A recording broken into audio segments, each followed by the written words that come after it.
दुनिया नए साल के जश्न में डूबी है, लेकिन इजराइल अभी भी शांत नहीं बैठा है। इसी कड़ी में इजराइल की सेना ने हमास के नुखबा प्लाटून के कमांडर अब्दुल हादी साहब को ड्रोन से हमले में मार गिराया।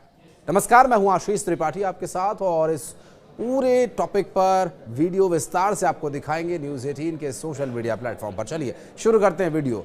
अब्दुल हादी साहब पर 7 अक्टूबर 2023 को किए गए किबुत्ज निर ओज हमले का नेतृत्व करने के आरोप थे और ये हमला इजराइल में हुए सबसे बड़े और घातक हमलों में से एक था। दरअसल न्यूज एजेंसी ANI ने अपने स्रोतों के हवाले से जो जानकारी दी और बताया कि IDF ने अपने बयान में कहा कि अब्दुल हादी को दक्षिण गाजा के खन यूनिस इलाके में निशाना बनाया गया। खुफिया जानकारी के आधार पर इस ऑपरेशन को इजरायली सेना और इजरायली सुरक्षा एजेंसी यानी ISA ने मिलकर के अंजाम दिया और साहब खन यूनिस के एक मानवीय क्षेत्र में शरण लिए जाने की बात सामने आई थी और वो हमास के कई आतंकवादी हमलों का मास्टरमाइंड भी रह चुका था। इससे पहले IDF ने बताया था कि 162वीं स्टील डिवीजन ने जबालिया और बेत लाहिया क्षेत्र में अभियान चलाकर 14 हमास आतंकियों को मार गिराया, जिसमें से 6-7 अक्टूबर के हमले में शामिल थे। और दरअसल अभियान में हमास के उन आतंकियों को खोजने और ख़त्म करने के लिए चलाए जा रहे ये अभियान जिन्होंने इजराइल पर बड़े पैमाने पर हमला किया था। और दरअसल उस दौरान हुआ ये था कि 7 अक्टूबर को हमास ने इजराइल पर बड़ा आतंकवादी हमला किया था, जिसमें 1200 से अधिक लोग मारे गए और 250 से ज़्यादा बंधक बना लिए गए। लगभग 100 बंधक हमास के कब्जे में अभी भी हैं और इस हमले ने इजराइल को बड़ी सुरक्षा चुनौतियों का सामना करने पर मजबूर कर दिया।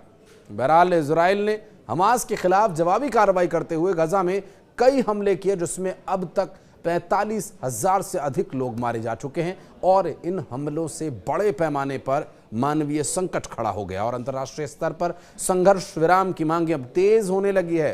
इजराइल में हमास के हमले के बाद दोनों के बीच छिड़ी जंग में अब तक हजारों लोग जान गंवा चुके हैं, लेकिन कोई भी पक्ष झुकने को तैयार नहीं।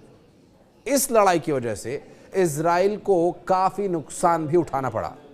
हमास के हमले में कई बिल्डिंग्स ध्वस्त हो गईं और इसी वजह से लोग अब शेल्टर्स में रहने को मजबूर हैं। लेकिन अब बेंजामिन नेतन्याहू की सरकार नई इमारतों का निर्माण बड़े जोर शोर तरीके से करवा रही है और इसके लिए दूसरे देशों खास करके भारत और चाइना से बड़ी संख्या में श्रमिक मंगवाए गए हैं और जंग की शुरुआत से पहले इजराइल में कंस्ट्रक्शन का काम शुरू हो गया है। फलस्तीन मजदूर ही मजदूरी कर रहे थे, लेकिन हमास के हमले ने सब बदल कर रख दिया और अब उनके इजराइल में घुसने पर पाबंदी है। और ऐसे में अगर ये कहा जाए कि हमास ही फलस्तीन के लिए भस्मासुर बन गया है तो गलत नहीं होगा। जी हाँ, इजराइल के बीचों बीच बसे शहर बियर याकूब एक कंस्ट्रक्शन साइट पर Raju Nishad helmet, safety belt और वर्क बूट्स पहने हुए और वो स्कैफोल्डिंग पर चलते हुए बिल्डिंग बनाने के लिए ब्लॉक्स को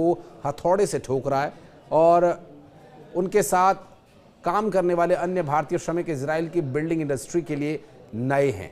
ये सभी श्रमिक इजराइल सरकार की एक खास योजना का हिस्सा हैं, जिसका मकसद हमास के 7 अक्टूबर 2023 के हमले के बाद इजराइल में न घुसने से हुए हजारों फलस्तीनी कंस्ट्रक्शन वर्कर्स की कमी को भरना है। और अगर ये हमले न हुए होते तो इस साइट पर काम करने वाले श्रमिकों की आवाज़ें अरबी में होती, न कि हिंदी या फिर हिब्रू में और यहाँ तक कि मंदारिन में, जैसा कि आज सुनाई दे रहा है।